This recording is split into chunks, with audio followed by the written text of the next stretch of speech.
Uniform civil code है और इसकी जो मंशा है, मंशा कुछ और है और इसके पीछे जो इसका आशय है वो कुछ और है। पहला कारण तो ये है, तमाम विपक्षी दल ये मान के चल रहे हैं कि 2024 का जो चुनाव है वो जातिगत जनगणना के आधार पर आरक्षण का मसला चल रहा है। तमाम आप जगह देख लें, जितने सरकारी पद हैं, किसी भी विभाग हो, रेलवे में हो, शिक्षा में हो, किसी में भी हो, सभी जगह आरक्षण के नाम पे ओबीसी, एससी, एसटी और माइनॉरिटी के पदों का है सरकार की वो यही है कि आदिवासियों की जमीन को हथियाना है, एससी, एसटी, ओबीसी के आरक्षण को हथियाना है और जातिगत जनगणना न करवानी पड़े। इस वजह से एक ये सिगुफा छोड़ दिया है साहब समान आचार संहिता, और उसमें एजेंडा ये बना दिया है जो जनता देख रही है, हिंदू मुस्लिम, जबकि मुसलमानों को इससे कोई खतरा जो है वो हिंदुओं को ही है। और हिंदुओं में भी कैसे है जिसकी आबादी ज्यादा है, 85% आबादी जो बोलते हैं बहुजनों की है, तो खतरा उनको है। हमारे साथ राष्ट्रीय प्रवक्ता अरुणेश यादव जी हमारे साथ मौजूद हैं। क्या कहेंगे, यूनिफॉर्म सिविल कोड जो लाया जाएगा, कहा जाता है कि ये अल्पसंख्यक पे एक तरह से टारगेट किया जा रहा है, क्या लगता है? देखो साहब, एक कहावत हम लोगों ने सुनी है कि हाथी के जो दांत हैं खाने के कुछ और होते हैं और दिखाने के कुछ और होते हैं। तो जो ये यूनिफॉर्म सिविल कोड है और इसकी जो मंशा है, मंशा कुछ और है और इसके पीछे जो इसका आशय है वो कुछ और है। दिखा ये रहे हैं कि साहब इससे अल्पसंख्यकों के लिए ला रहे हैं, मुस्लिम के लिए ला रहे हैं, जिससे वोटों का जो है पोलराइजेशन करने की कोशिश की जा रही है। लेकिन इसके पीछे जो कारण है वो 2-3 कारण हैं। पहला कारण तो ये है कि एक बार अगर समान नागरिक संहिता लागू हो गई, जिसे हम यूनिफॉर्म सिविल कोड कहते हैं, तो जातिगत जनगणना का जो मुद्दा उठ रहा है, जिसको बहुजन समाज उठा रहा है, तमाम विपक्षी दल ये मान के चल रहे हैं कि 2024 का जो चुनाव है वो जातिगत जनगणना के आधार पे होगा, तो उसकी काट के लिए एक ये एजेंडा बनाया गया यूनिफॉर्म सिविल कोड।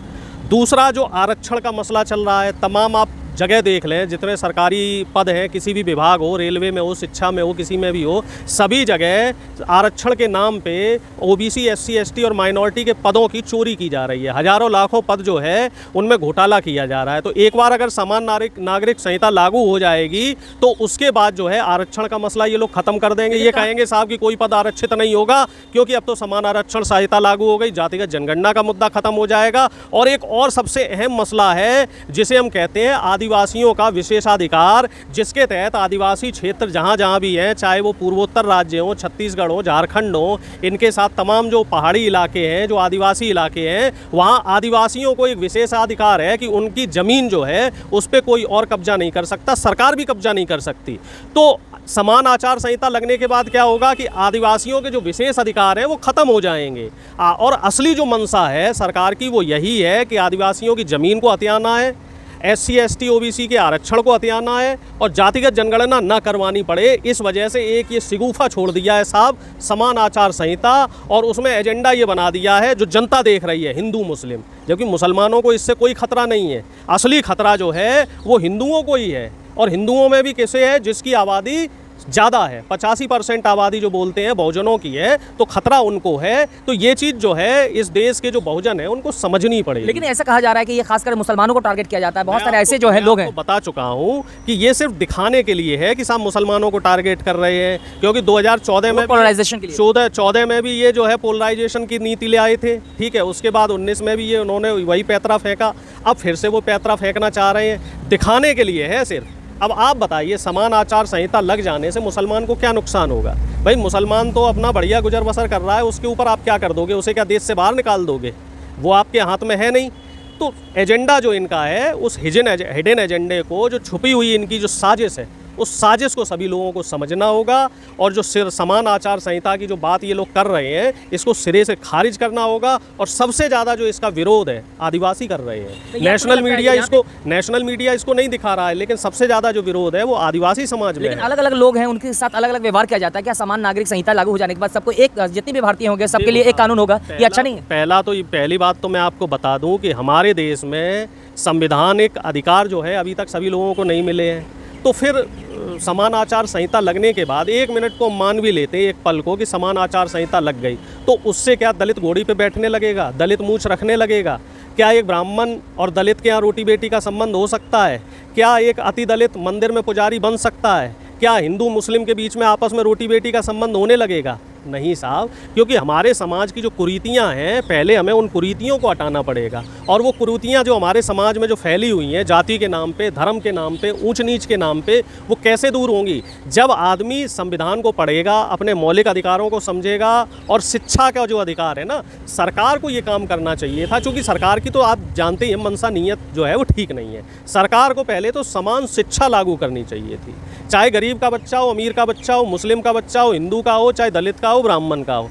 अगर उसकी समान शिक्षा रहे हमारे देश में, तो मुझे नहीं लगता कि समान आचार संहिता लगाने की ज़रूरत पड़ेगी। क्योंकि जब सब शिक्षित होंगे तो सब अपने मौलिक अधिकार को समझेंगे, और जो समाज में भेदभाव है वो भेदभाव अपने आप खत्म हो जाएगा। आपका क्या कहने का मतलब है, सरकार नहीं चाहती है कि वो शिक्षित लोगों को करे? सरकार जो है वो लोगों की भावनाओं के साथ खिलवाड़ कर रही है। सरकार को भी मालूम है कि दर्द पेट में है और दवा वो सरदर्द की दे रही है। सरकार जानबूझ के लोगों को जो है भड़काने का काम कर रही है। सरकार जानबूझ के लोगों के बीच में नफरत फैलाने का काम कर रही है। अब देश की और प्रदेश की जो जनता है उसको समझदारी से काम लेना होगा।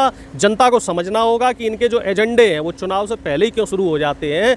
9 साल 9.5 साल पहले मोदी जी और उनकी कैबिनेट कहाँ थी? समान आचार संहिता ये कह रहे हैं कि साहब हमारे एजेंडे में था, हमारे घोषणा पत्र में था। तो आपके घोषणा पत्र में तो महाराज जो है किसानों की डबल आय भी थी। आपके घोषणा पत्र में तो जो है शिक्षा का भी अधिकार था कि सबको शिक्षा का अधिकार मिलेगा। इनके घोषणा पत्र में तो रोजगार का भी अधिकार था कि सबको 2 करोड़ रोजगार दिया जाएगा। तो जिन चीज़ों पे इनको पहले काम करना चाहिए था, मुझे लग रहा है सरकार ने उन मुद्दों को हटा के, जो मुख्य मुद्दे थे उनको हटा के, अब सिर्फ जो पोलराइजेशन के एजेंडे हैं उन एजेंडों पे काम कर रहे हैं। लेकिन ये इस पे कांग्रेस जो है कुछ ज़्यादा कुछ नहीं बोल रही है। बड़े जो कांग्रेस के बड़े नेता उनका कुछ ऐसा बयान नहीं आ रहा है। सभी ने खुल के विरोध किया है। हमारी पार्टी संसद में इसका विरोध कर रही है और इसको हम लोग लीड कर रहे हैं। कुछ क्षेत्रीय दल हैं वो इसके समर्थन में है। हो सकता है उन क्षेत्रीय दलों की कुछ मजबूरियां हो, लेकिन हमारा खुल के विरोध है। क्योंकि यूनिफॉर्म सिविल कोड के प्रति जो सरकार की जो मूल भावना है वो मूल भावना ठीक नहीं है। वो ना तो देश की जनता के लिए ठीक है, ना यहाँ के दलित आदिवासियों के लिए ठीक है, और ना ही वो आरक्षण के लिहाज से। जैसा कि आपने कहा कि ये एक पॉलिटिकल एजेंडा के तहत या 2024 को देखते हुए हिंदू मुस्लिम का एक जो अंदर की नीति अलग है और जो बाहर जो कुछ और दिखाया जाता है। ऐसा जो बहुत सारे लोग हैं जो इलिटरेट पर्सन हैं, जो कम पढ़े लिखे लोग हैं, वो ये सोचते हैं कि अगर यूनिफॉर्म सिविल कोड आ जाएगा तो मुसलमानों के साथ जो है बहुत अन्याय हो रहा है वो ख़त्म हो जाएगा, या फिर मुसलमानों के साथ। आप मुझे ये बताइए, हमारे देश में अन्याय किसके साथ हो रहा है? लोग कह रहे थे साहब बीजेपी की सरकार आएगी तो मुसलमान टाइट हो जाएंगे। अब मुझे ये बताओ, मुसलमानों को टाइट करने के चक्कर में शर्मा जी, दुबे जी, तिवारी जी, सिंह साहब, इन सब के बच्चे घर पे बेरोजगार बैठे हुए हैं। मुसलमान तो मुझे कहीं टाइट नहीं दिख रहा। वो भी पहले भी खा कमा रहा था, अब भी खा कमा रहा है। जबकि अब तो ये हो रहा है कि अब तो मुसलमान IAS बन रहे हैं, पहले IAS नहीं बनते थे। और अगर हम मजदूरी की बात करें, जो हम कामगारों की बात करें, तो उसमें भी मुसलमान समुदाय की संख्या बढ़ी है। हिंदू जो लेबरर है, चाहे किसी भी काश्तकारी में लेके आओ, पेंटिंग में लेके आओ आप, चाहे उसमें आप कारपेंट्री में लेके आओ, जितने भी काश्तकारी हैं उन सब में मैं देख रहा हूँ मुसलमान ही दिखते हैं हर जगह। तो मुसलमान तो एकदम फल फूल रहे हैं। ये सिर्फ भ्रम है, और इस भ्रम को कौन फैला रहा है? RSS के लोग। और ये लोग करते क्या हैं? मुसलमानों के साथ ही रोटी बेटी का संबंध करते हैं। जितने RSS के BJP के बड़े बड़े नेता हैं, सब ने अपनी बहन बेटियों का संबंध मुसलमानों से कर रखा है। अरे भाई, हमारे देश की गंगा जमनी तहजीब है।